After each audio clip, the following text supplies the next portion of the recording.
I tell young lawyers, and quite frankly, all lawyers, you should not expect someone to trust you immediately. So if someone, several of our clients are arrested on the street by law enforcement, and then they're taken to the jail in Muskegon County. They're brought to the jail.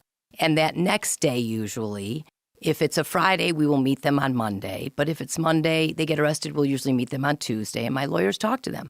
I also have interns who are either in law school or undergraduate who help with these interviews.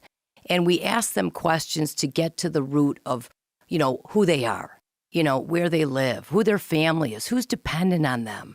What can I tell the judge about them so that the judge can feel secure in releasing my client back to the community safely so that there's less risk of reoffending and we can get them on a path? I tell young lawyers, and quite frankly, all lawyers, you should not expect someone to trust you immediately. Would you trust someone else immediately? You never met them before just because you're a lawyer? No, you have to gain that trust.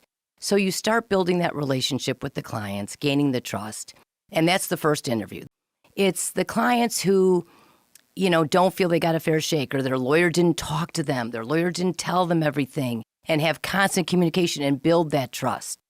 If you're going to be an attorney who works in a system, a criminal system, your whole job is to represent a client.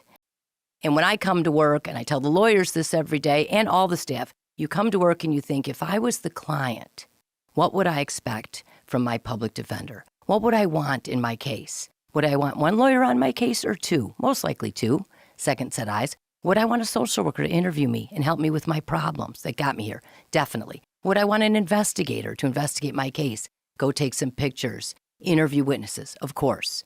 So that's what I try to remind people. Think about if you're the client. Step in their shoes and do the best you can with the facts and the law that you have.